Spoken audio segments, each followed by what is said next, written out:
Olá, meu nome é Odir, eu sou bacharel, mestre e doutor pela Faculdade de Direito da USP, sou autista e diagnóstico tardio.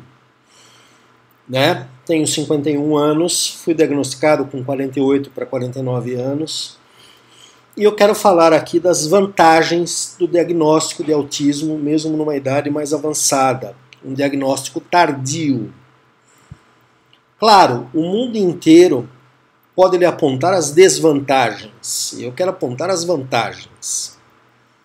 É óbvio que num mundo ideal, nós teríamos tido um diagnóstico precoce na infância, e teríamos tido o tratamento adequado desde a infância. Mas esse tratamento e esse diagnóstico não estava disponível na nossa infância. O conhecimento sobre o autismo mudou muito nos últimos 30 anos. Quando eu era criança, o autismo tinha um tratamento que a gente pode hoje chamar de medieval. Então, de certa forma, é até bom que não tenha sido diagnosticado na década de 70. Aliás, iam colocar a culpa na minha mãe, porque na década de 70 ainda vigorava uma teoria muito louca chamada de teoria da mãe geladeira, que dizia que a origem do autismo era falta de afeto da mãe na primeira infância. Um absurdo. Hoje nós sabemos que o autismo é uma condição neurológica. E a gente nasce autista. E daí você pode estar perguntando, pô, eu nasci autista, fui esquisito a vida inteira, já me acostumei a ser esquisito, por que um diagnóstico agora? Então eu vou contar as vantagens. A primeira grande vantagem de um diagnóstico tardio de autismo é a gente se entender. Eu me senti esquisito, estranho a vida inteira sem saber o porquê. E aí, nas minhas fantasias, sei lá, eu achava que era o último Neandertal da Terra, porque eu era diferente, porque eu não socializava tanto quanto as outras pessoas, eu tinha hiperfocos. Eu me achava muito estranho, mas não sabia o porquê. E hoje, tendo o diagnóstico de autismo e estudando o autismo, eu me compreendo muito bem. Então a primeira grande vantagem num diagnóstico é você acessar uma série de conhecimentos sobre autismo e se compreender. A segunda grande vantagem, também de ordem psicológica, é você parar com o mascaramento. O que é o mascaramento? Que em inglês é masking. É simplesmente aquela construção que nós fizemos a vida inteira para parecermos normais, para parecermos neurotípicos, para ser mais específico. Não tanto normais, porque normais nós somos, mas para parecermos neurotípicos. Às vezes que você se forçou a ir numa reunião social, mesmo num desconforto muito grande, apenas para ser simpático. Você se forçou a socializar e falar com pessoas, mesmo isso sendo extremamente desconfortável. Claro, a segunda grande vantagem no diagnóstico é a gente rasgar essa máscara, se assumir como autista. E agir como tal, naturalmente, sem o peso do mascaramento, porque o mascaramento pesa muito e traz para nós uma autoestima muito baixa, porque você se sente forçado a ser o que você não é e sente vergonha do que é. E eu não tenho mais vergonha do que eu sou autista e pronto. Nasci assim. É a minha natureza. Essa é a segunda grande vantagem. Uma terceira vantagem se dá nas relações familiares. Como eu via uma menina escrever no Facebook, eu peguei o meu laudo e esfreguei na cara dos meus pais. Claro, ela foi agressiva nessa fala, mas eu imagino o porquê ela tomou essa postura. Um diagnóstico é muito importante para a gente levar a família e fazer com que aquela família que sempre nos apontou o dedo, nos apontando falhas, nos apontando problemas, achando que eram questões meramente psicológicas, questões de força de vontade, passem a entender o seu jeito de ser. Que essa família passe a entender o seu jeito de ser. É um processo nem sempre fácil, nem sempre simples, mas é um processo necessário. de compreensão por parte da família daquilo que é a sua natureza. Né? Então esse é um outro aspecto do diagnóstico. E eu falei no laudo, cuidado, não vamos confundir diagnóstico com laudo. Diagnóstico é a percepção do profissional médico, psiquiatra ou neurologista de que você é autista e o fato dele dizer isso para você. O laudo é um documento, existem vários laudos psiquiátricos, neurológicos diferentes.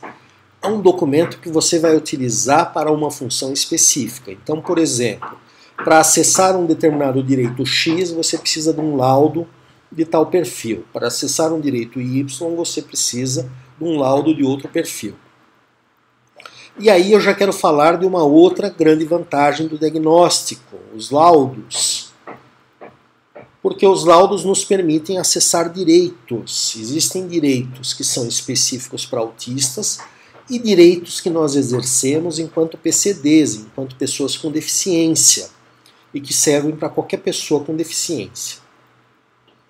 Então eu vou dar exemplo de dois direitos. Um direito geral para PCDs, que autistas também podem exercer, e um direito específico de autistas. Então você, com um laudo adequado, pode conseguir, dependendo da cidade onde você mora e de acordo com as suas condições econômicas, a gratuidade no transporte público. Vocês estão ouvindo um bate-bate aí em cima? Desculpem.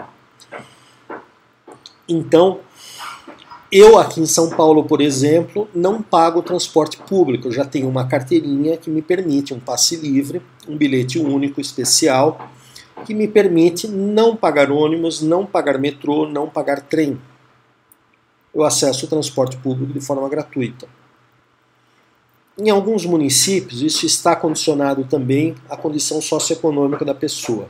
Em outros municípios, como São Paulo, não. E por que eu recomendo que você exerça esse direito se você tem esse direito? Nós autistas saímos menos de casa. Nós temos uma tendência a sairmos menos de casa, a nos expor menos. E esse direito existe justamente para facilitar o nosso transporte, porque às vezes o seu problema não é o dinheiro para pagar a passagem, é a fila. Quantos autistas e quantas autistas aqui em São Paulo, não exercendo esse direito, não sabendo que possuem esse direito, às vezes evitam só de pensar em pegar aquela fila para comprar o bilhete. E eu sei de uma meia dúzia. Alguns agora já pegaram o bilhete especial e não se submetem mais às filas. É um direito que existe para nos facilitar a vida, não é para ter a vantagem econômica, mas principalmente para que nós, como PCDs, e como qualquer outro PCD, que temos dificuldade de locomoção, tenhamos essa locomoção facilitada. Um segundo direito que você exerce enquanto PCD é o uso das filas preferenciais. Normalmente, o autista vai precisar, para isso, de ter algum documento comprovando que ele é autista. Eu recomendo a carteira de identidade com anotação de autismo. E semana passada eu cheguei no correio, aquela fila imensa, quase dei meia volta, e voltei para casa. E daí eu lembrei que eu tinha direito à fila especial. Eu saquei a minha carteira de identidade, fui até o funcionário do metrô e falei, eu sou autista, tenho como provar. Ele rapidamente me encaminhou para a fila especial e eu fui rapidamente atendido. E evitei aquela fila imensa. O meu problema não é o tempo de esperar a fila, é ficar na fila. Ainda mais em tempos de pandemia. E eu tenho um problema terrível com filas. Esse é um outro direito que nós podemos exercer a partir do momento que nós temos o diagnóstico, o laudo e a documentação adequada. Agora, um direito específico de autistas, e é muito bom para quem viaja muito de avião. Autistas, pessoas autistas, têm direito a um acompanhante no voo. Pode ser um acompanhante da própria empresa aérea, mas pode ser um acompanhante que a pessoa leva. Quando a pessoa leva o acompanhante paga apenas o máximo de 20% do valor da passagem. Pense um pouquinho nisso. Isso significa que o seu acompanhante vai lhe acompanhar agradecido, feliz da vida.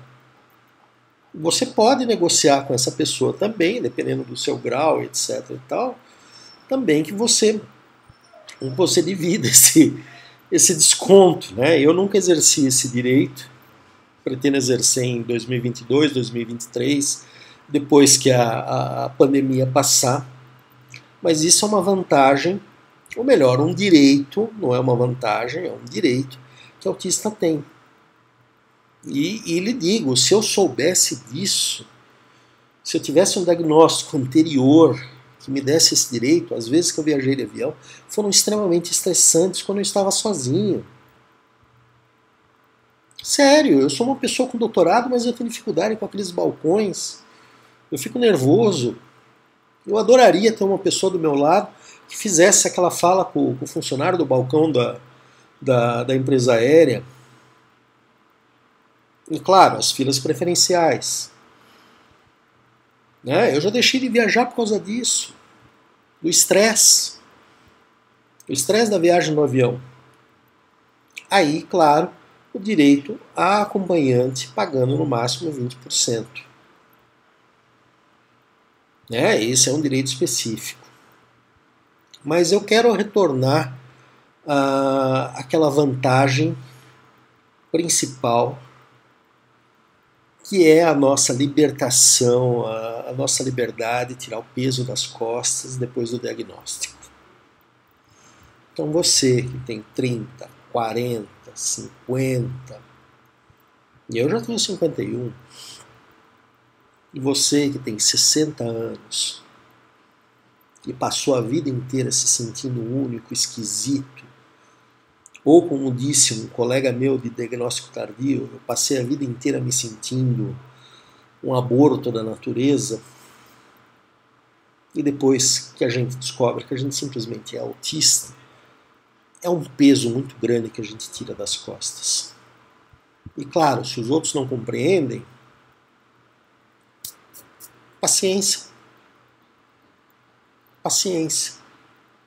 Nós somos o que somos. Nós somos o que somos. Então, muita gente pode aqui e ali apontar desvantagens. Você, agora com 50 anos, vai dizer que você é autista? Você sempre foi esquisito mesmo. Esquisito porque era autista, né? Então, a gente saber da própria natureza, assumir a nossa própria natureza, é muito bom. É uma libertação. Então pensa nisso. Pensa nisso. Tá? Eu não vi até agora nenhuma desvantagem em ter tido o meu diagnóstico. Nenhuma. Nenhuma. E vamos lembrar, se nós sofrermos qualquer forma de preconceito, nós temos o Estatuto da Pessoa com Deficiência a nosso favor e podemos denunciar. Tá? Preconceito com autistas é capacitismo, que é aquela forma de preconceito para com pessoas com deficiência.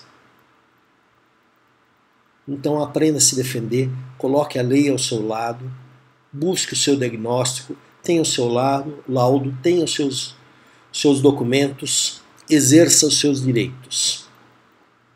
Exerça os seus direitos. Até mais. E, por favor, mais uma vez eu peço só no final, se gostou do vídeo, se gosta do canal, dê o seu like, assine o canal, é Política do YouTube. Muito obrigado, até mais, boa sorte, muito boa sorte, saúde e paz.